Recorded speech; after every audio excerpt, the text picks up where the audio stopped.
Welcome to Betrayal Recovery Radio, the official podcast of APSATS, the Association of Partners of Sex Addict Trauma Specialists, hosted by Dr. Jake Porter. APSATS is a nonprofit organization providing professional training and compassionate support to partners affected by problematic sexual behavior and betrayal trauma. In each episode, Dr. Jake guides a conversation of enlightening insights and practical tools to empower those affected by sex addiction and betrayal trauma to use their voices and live their values. The mission of Betrayal Recovery Radio is to offer hope to those in need of healing and growth to those moving through grief. And now, here's your host, Dr. Jake Porter. It's time for another episode of Betrayal Recovery Radio. I am your host, Dr. Jake Porter. It's an honor to be here with you. And today our guest is no stranger to this show. She's the one who started it before passing the microphone over to me. And that is Carol, the coach, Carol Jurgensen Sheets. And she is here to talk about her brand new book, Help Them Heal. Carol's book, released a few years ago, Help Her Heal, was really one that quickly rippled through the recovery community and has made a tremendous difference for lots of addicts in recovery who are trying to learn skills of empathy. And in this new book, Help Them Heal, Carol has taken the Help Her Heal model and turned it into an application for couples in a more direct way. It's the written embodiment of her model, ERCEM, which stands for Early Recovery Couples Empathy Model. And so in this week's episode with Carol, we're going to talk about that model a little bit more. We're going to get into the specifics of how people move through it. We're going to talk about what empathy really is and why it's so important. And we're going to address the question, should couples who are soon after that discovery of betrayal be involved in joint work together as a couple, or should they just be doing individual work? So you're going to learn a lot today. We always do with Carol, the coach. So sit back and enjoy this conversation as we talk about how it is that we help them heal together. Hi, Carol.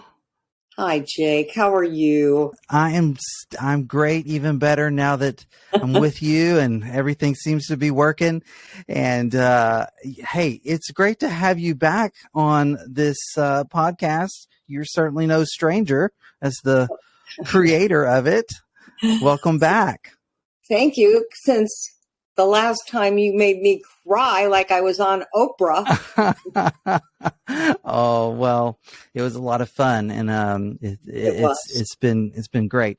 So we're gonna really continue a conversation that you and I have been able to have before, and hopefully help some other folks out, and that's talking about what it's like for couples trying to go through this recovery process together, which is kind of a new idea, right, Carol? Well, absolutely. And don't play dumb. You know that we have been really, this has been our niche for so long. And yeah, it's a special place because there's so much pain and betrayal. And you and I are teaching professionals all over the world how to do the process of ERCEM, the Early Recovery Couples Empathy Model. And I'm hoping to do another one of those, but Artie Chatterbaum is going to be the facilitator since you're booked. But I decided to do a workshop for couples. You know, they're asking for it, and I thought, well, I'll give that a shot. And absolutely. So the truth is that one of my colleagues, Kim Hansen Petroni, is really invested in helping couples too. She took ERCEM, and we are going to have a couples workshop on a Saturday, even though I'm trying to make my life easier and not work so hard, but Saturdays are a good day for couples. Most of them don't have to work, and they can devote that whole day to learning how to resource and stabilize and some of these relational skills and more about that 3-part process to partner betrayal. So I'm just really excited about that, Jake. You know, I love workshops, period. Yeah, that is super exciting. So the ERCEM training has been offered to coaches, to clinicians. Now you're taking that material and you're actually going to take it to the people directly.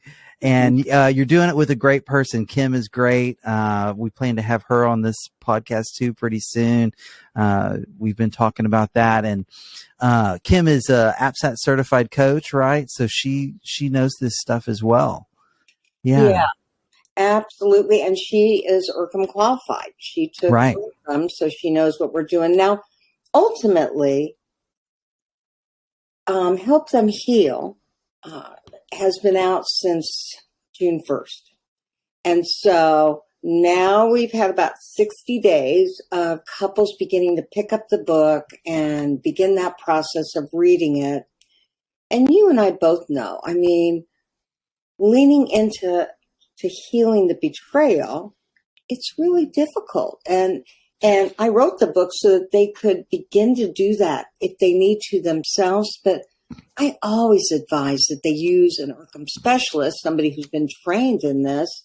And this workshop is a way to solidify, maybe their energy, their investment, their enthusiasm for wanting to do this work. And I say in chapter 1, I want to be the beacon of hope for you. So my desire is to keep that hope going by offering some of these workshops.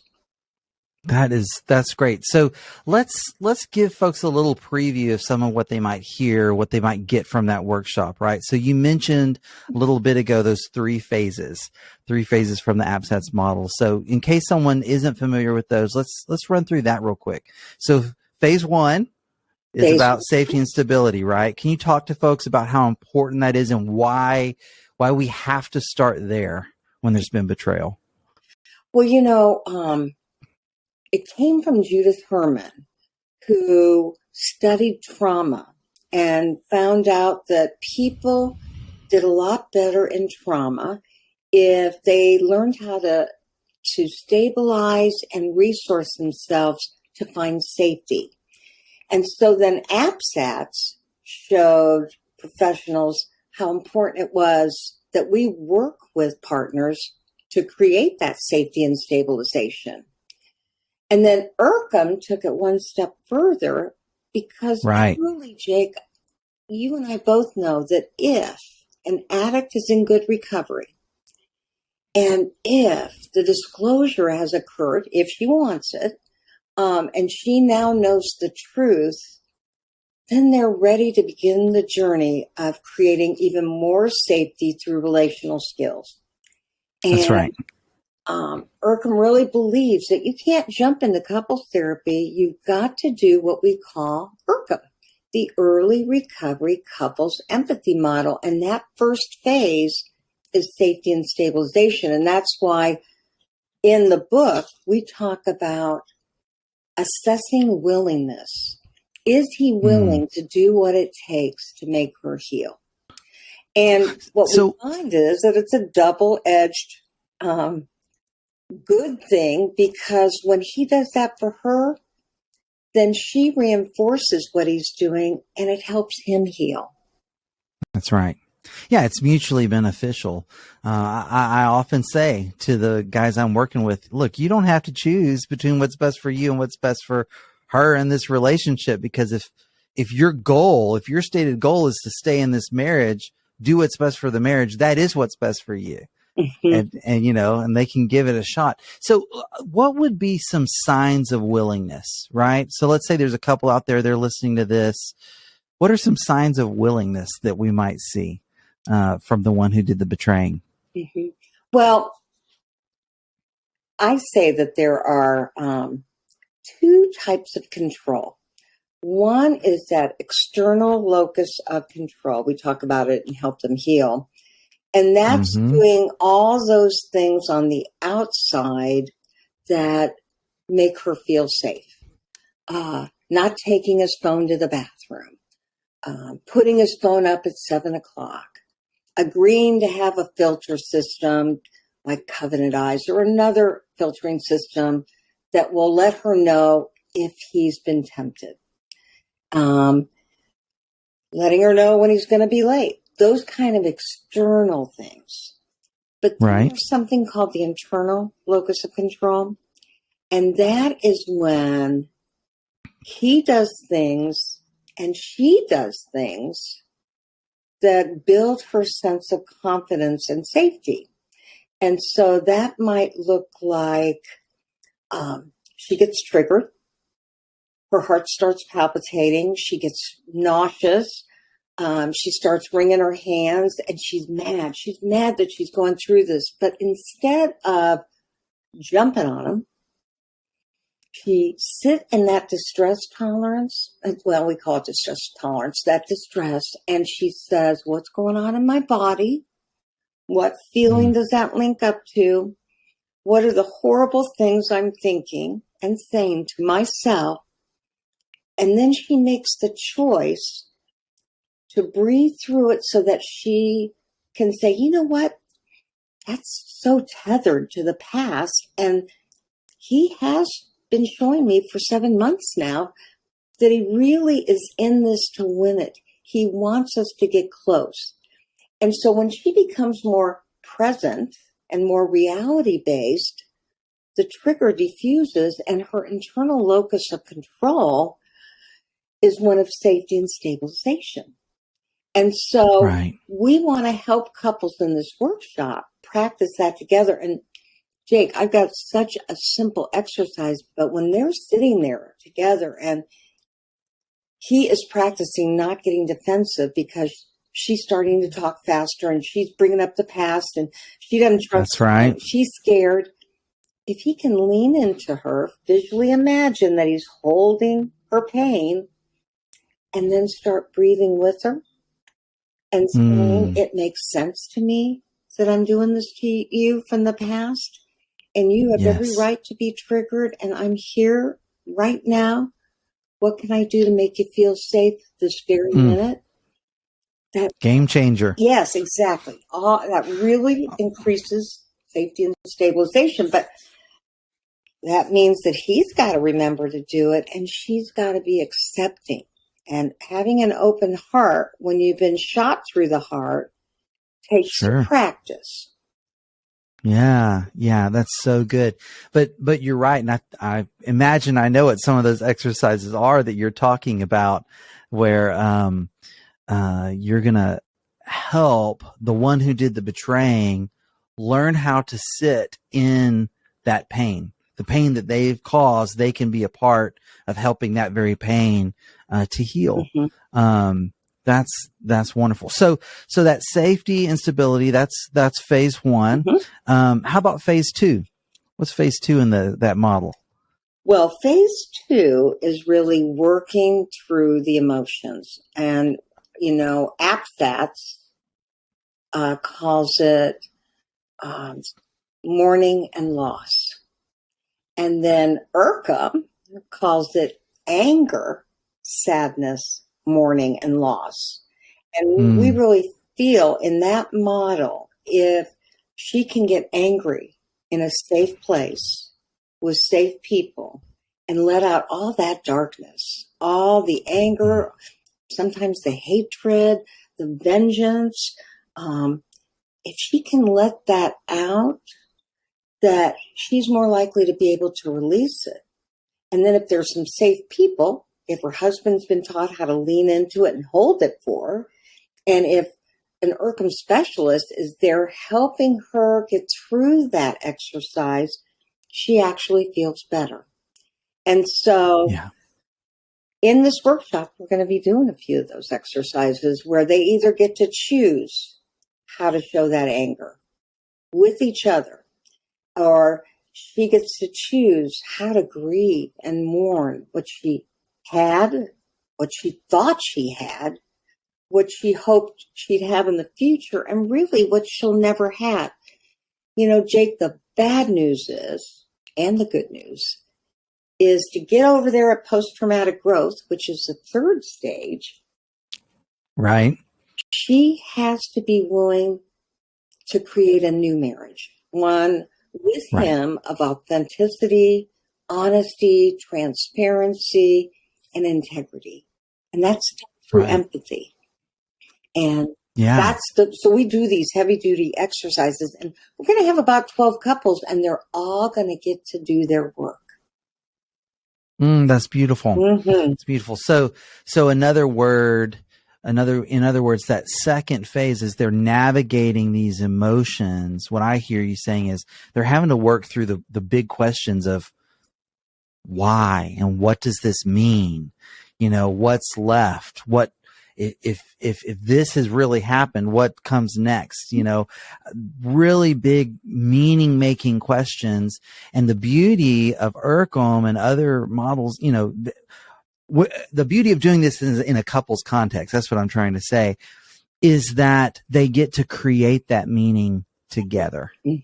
That's what I love, because, and this, we've talked about this before, Carol, how older models, more traditional models, they're doing a lot of this grief work on their own. And now they're making up meaning on their own. And what if they have different meaning? That doesn't feel very safe. Mm-hmm. But I've seen this work. Yeah. Yeah. Those older models, they did the best they could with what they knew. And absolutely. We are all pioneers in this field. And so I am so happy that they did the best they could. And yet this is the new school of thought. And I recently had a pastor who came into my office, and he said, I just don't believe these guys can even begin to get relational until 9 months, 12 months, 16 months down the road. And I said, so you're going to leave her sitting on that side of the road, waiting as she's bleeding out? And he said, well, I just don't think they can do it. And I said, but you know me, and I've been doing this work, and I'm telling you, not only is it possible, it's essential to a more efficient healing. Now, absolutely. The truth is, if she or he decided that they didn't want to stay, the ERCEM model helps them make those choices in integrity, because, we at AppSats, we tell partners, you never have to stay. You're the decision maker here. This happened to you. That's right. You get to decide what you need and want. So we're pro couples and pro marriage, but not if she doesn't want it. Not if she's been too heartbroken, Yeah. And if he doesn't want it, I may not be as happy about that, but the truth of the matter is, she doesn't want him if he doesn't want it. That's right. That's right. Everybody gets to make choices, and then they got to own those choices. Yeah. Yeah. Okay. Now that third stage, you already previewed it for us, post-traumatic growth. And that's one where, especially early on, folks go, oh, come on. Are you really going to try to tell me that there's a silver lining here, that there's a light at the end of this tunnel? But there is, right? And this is one of my favorite things to hear you talk about, Carol. So can you share some about that third phase? Well, I'm glad that you brought up what a common thought is, because truly we call it, partner betrayal a tsunami. It's a hurricane. It's a tornado. Right. It's an earthquake. And we know that. And we also hear from partners that it is like being run over by a Mack truck over and over and over again. So if you think about that metaphor, how can somebody recover from that? But the truth is that the majority of the clients that I work with, they want to stay together. They may want to stay together for their kids. They may want to stay together for financial reasons. They may be so weak from the partner betrayal, the thought of splitting up their home and figuring that all out is too much to handle. And those are all good reasons to stay from an AppSat standpoint, and also from ERCEM. I mean, we want her to do what she's capable of doing. But as she gets the help she needs from a partner-sensitive therapist, and if they decide to get the help they need from a partner-sensitive and empathy-sensitive specialist, they find that they get stronger with skills like identifying their needs, assertiveness. That's right. All sorts of relational skills that they use. We teach him not to go into the shame. And when they get those healthy skills, they do get more empowered to know themselves better. And they do start showing themselves more self-compassion. And when they do that, like everything else in this model, they start doing it for each other. And when that process happens, out of that horrible, horrible, horrible suffering, the transformation occurs. This is Patrick Carnes telling us this, who, for anybody who doesn't know, he's the father of sex addiction, had a sex addiction himself, wrote 30 books on it, and started not only the 12-step movement for sex addiction with some help from his friends, but also trained us, Jake and I, as well as 3,000 other professionals, how to help sex addiction. So a lot of knowledge about this. And he says, out of great suffering comes transformation and then giving back. And so that post-traumatic growth is about feeling a sense of empowerment and strength. Usually it's year 3, 4, or 5. And then naturally or organically what happens is once they feel strength, they do want to give back. And that give back may be in the field, or that give back may be that they take care of their grandkids. They have the energy to do some extra babysitting, volunteer at the school, go on a mission trip. You know, they just decide they've been so focused on their own pain. It's time to help the world. And that's such a powerful gift and a legacy to live after so much destruction has occurred. You know, I was actually talking to a partner this morning, and she's pretty far down this road. And, you know, she was talking about how she's found her voice, that her post-traumatic growth, she didn't use that language, but that's what we were talking about.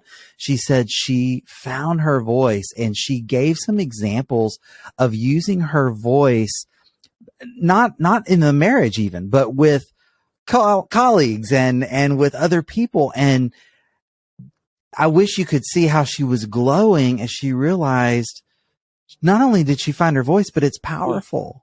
You know, and that was something that she said, never would have come if she hadn't had to go through this very painful and difficult journey. But she was radiating with like that good, healthy pride in that. So that's great. So, go ahead. I was just going to say, it's about the evolution of people to have that confidence, to gain that confidence, to look for that confidence, to weather life a little bit differently. And we know partner betrayal next to the loss of a child is probably the most devastating thing that can happen. So we never want to undermine that. And yet I will look at partners and I will say, there's this Carol the Coachism statement, and I took it from Eleanor Roosevelt. You know, Eleanor Roosevelt said, don't let anybody make you feel inferior without your permission. And my Carol the Coachism is, don't give him or her the power to make you feel blank.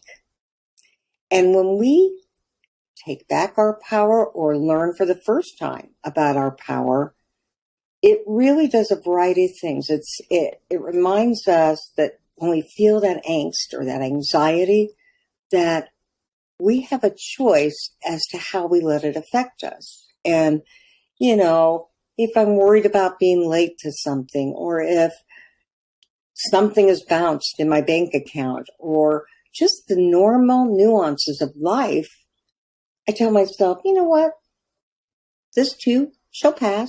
Or, you know, I'm not that important and nobody's going to be that upset with me because I'm 5 minutes late. Ooh, Hi, Boo. And, my dog, when he interrupts a podcast, I think, well, he's just as cute as he can be. I can live with that.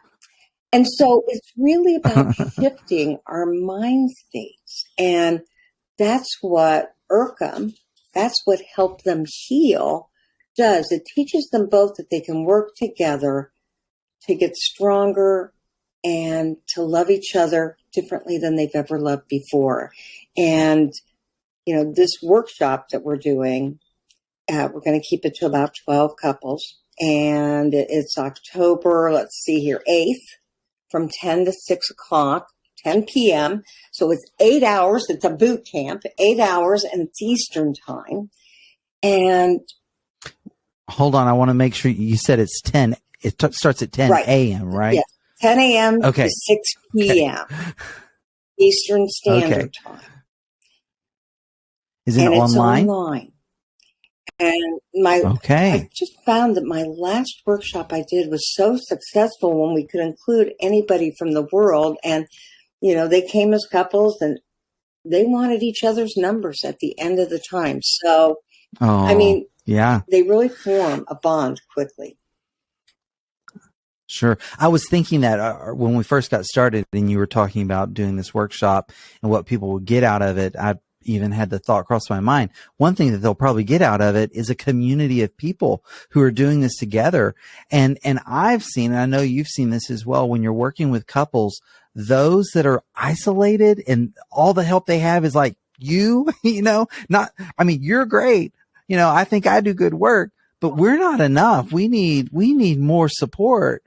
And what a valuable thing to find others with the same goal, the same vision, and maybe even after that workshop, a common language to encourage each other in this process. And beautiful. We know that everybody's coming in a different place on the continuum of partner betrayal. You may have somebody who's 8 weeks old in terms of discovery. And then you may have somebody who's been dealing with this for 30 years. What I find is that when they get together and learn these skills, there's something inspiring in each and every one of them that each other sees. And so you don't have to worry. I would not let anybody monopolize our workshop with their pain.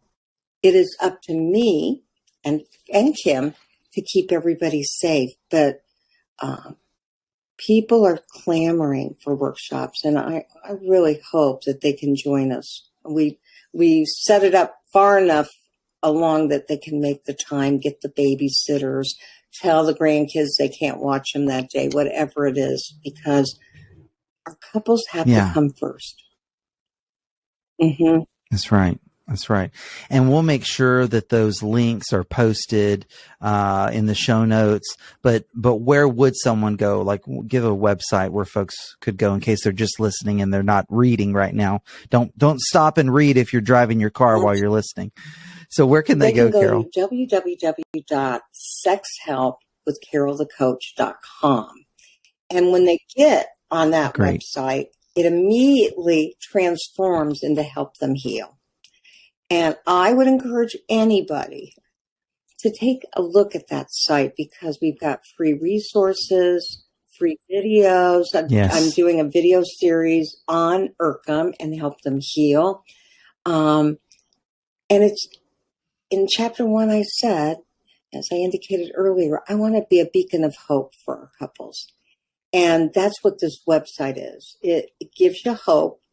And the good news is we're experienced enough. We wouldn't give hope if we didn't really see it as a possibility.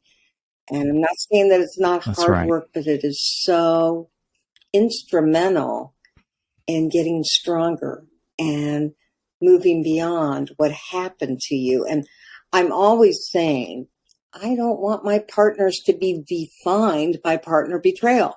I want them to be strong, competent women, and I want their husbands to feel good. And if it's reversed, if the sex addict is the wife, I want him to feel, a lot of skill. But anyway, I want them to really benefit from the work they've done together. And so it's always about working on the coupleship, but it's also working on each other, Yeah.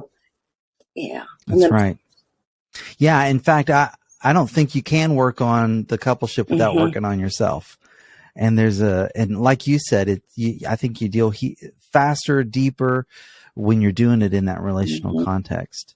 So I want to take a little bit of a left turn here and talk about ERCEM, specifically the E, the both of the E's.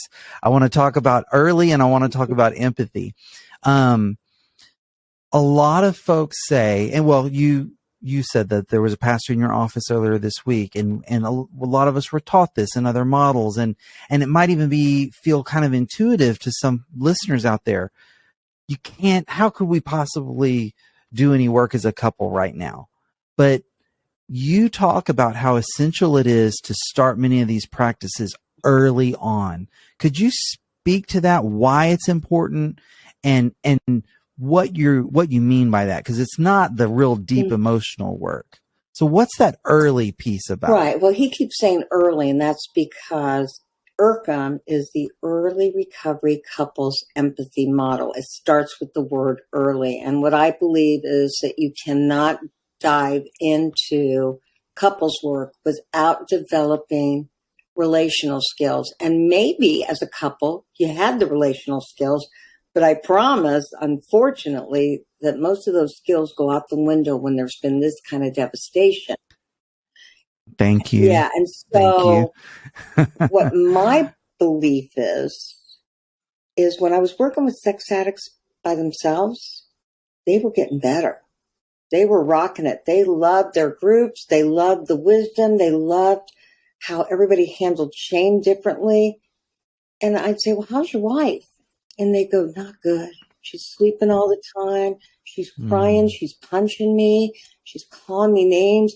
She's a mess. And I'd say, what are you doing about that? And so that's where Help Her Heal came from, because I realized if he had the empathy skills, he lost them once the addiction was discovered. Right. Now, the truth is, you can't have true empathy skills if you have an addiction, because you come first, always. That's part of the addiction. But he may have had it before the addiction and then lost them, or maybe he didn't really have them. And when I would help him with empathy, what I noticed is he just couldn't get it without a real setup of empathy skills that we did over and over and over again. And then when he did them, he'd go home and practice them, and he'd say, she's getting better. But then, Jake, I said to myself, both because he said she was getting better and also for the women that were doing his work with him without me, I need to have them both in the office, because A, I don't want her in the fetal position on the floor, and B, I think she needs to know what I'm doing with him, again, to maybe be open to receiving it, as well as I don't want her just circling the drain all by herself. I want her to know what resources are out there for her. And so what I learned was that both of them need their own individual therapist or coach. But when it comes to couples work, I started insisting that they both come in from day one so that we could talk about what I proposed. They could begin to work on some of those things in the session, and they could be more educated about what they needed and wanted. And if they said, nope, it's not for me, so be it. We can agree to disagree. That's but right. What I noticed is that they jumped right into it together. And there might have been some shakeup. There might have been some defensiveness. There might have been some guard up. But they kept at it, and they got healthier quicker. And that's why early means from day one for me. And that's what I train people to do. Call them in together. She usually makes the appointment anyway, so make sure she's there. Of course, I know that a woman wants to see who's working with her husband, whether it's a woman or a man. Sure. And, that makes sense to me, that she wants to know what's going on in his recovery. we really believe that that's that new model that she get to know. And so that's the early part of That's ERCEM. right. Well, I love that because I think about the alternative, and the alternative is here's two people. They've got their individual stuff that they're doing, but they might even be told, don't talk about it alone. Don't talk about it when you're at home. That stuff's off the table. Well, my goodness. Now it's just the big, hairy, scary elephant in the room, right? It's with them in the house, but they're supposed to not talk about it. That can't possibly make things better in most situations, right? But if I can name it, we can talk about it. We have shared experience with a professional. You know, we've gotten some really basic tools and skills to help us through some hard moments. We're not doing the deep, meaningful grief work yet. We're just talking about surviving together until we can do that. I think that's such a shift in the atmosphere of the whole house. In the atmosphere really of the world when people are doing this partner betrayal and sex addiction as a couples-based treatment, as opposed to stay on your side of the street and you get over there and maybe in 2 years that's right. they'll come together. I invite all of right. APSAT's listeners. I went ahead, I made that animated video on the science of partner betrayal. Well, now I made one on the science of sex addiction and how to get healthy as a couple. Twice as long. But I invite them to look at my website by the end of the week. It'll be an animation again called The Science of Sex Addiction. Because, when you get to see it and you get to see what he has to do, you'll understand ERCEM better. And it really does show ERCEM. And they made me animated. I can't wait. No, Boo isn't in it. As a matter of fact, they maybe put the next Patrick time. Carnes in there. And, you say that, Jake, but okay. two things. One is that I had a woman today, a partner, who said, well, her husband went to an individual therapist and they're getting ready to do a disclosure. And he started telling him, because he was in a religious support group for sex addiction, he started telling about 3 circles. It was the first time he'd ever heard about it because that's a Sex Addicts Anonymous concept. And so he's explaining it, and it became very apparent that his wife did not know all of his acting out behaviors, but they're getting ready to do a disclosure. They're working on that too. And so it really wasn't the place. Yeah. And I said, just like you, that might be an elephant in the living room. And I just want to check in with her because she might need to know that. And I want her to be in a safe place. Because now you've said, I got this thing going on and it's in my middle circle. He had it in his inner circle. So here he was starting his whole recovery process over because he wanted to be in integrity. She said what some women do, not every woman by any means, but she said, you know what? Nope, I don't need to know. I'm glad that he told you. He told me. He's got his therapist. And he had also mentioned that he brought it up earlier at the support group that he goes to. And that was a woman that knew what she could handle and what she couldn't. And again, ERCEM is based on the partner being in the driver's seat. And that is so powerful for healing when something's been done to her, for her to be able to make some choices, especially in phase 1 and 2, that helps him to know what he needs to do to help her heal. That's so good. Okay, so we talked about that first E, early, the first E of ERCEM, early. I want to talk about the second E, which we have talked about that as well too, empathy. But again, if we've got some new listeners here, let's just get real basic about empathy. What's empathy versus sympathy? What's a real basic definition of empathy? Right from Carol? The nursing scholar, Teresa Wiseman, who helped Brene Brown define empathy. And Teresa found out that empathy means you have the ability to take someone's perspective, to be able to see it and be able to assess it, take their perspective in that's the first thing. The second thing is in a non-judgmental way. And so when you can see somebody raging because she's been betrayed and you look at it and go, boy, she's really hurt and wounded, taking her perspective, and then not going, man, she's acting crazy. What is up with her? In a non-judgmental way, that's number two. The third part of empathy is then also being able to identify that emotionality. And lastly, be able to give it a name. So, for a spouse to be able to say, he's really feeling angry right now because I don't trust him, and not react to it. Or, she's really feeling sad because she's afraid that she's never going to be able to trust her gut and she's forever going to doubt herself. That's beautiful empathy. So again, those four things: taking perspective, doing it in a non-judgmental way, identifying emotionality, and giving it a specific emotion. That is the definition of empathy. Oh, that's great. And I love that, because I often say this to clients when I'm trying to help them expand some of those empathy skills. Having empathy doesn't mean you agree with every point, you endorse everything, that you say you do it the same way or feel. That's not what it's about. There's just an acknowledgement that that's their reality right now.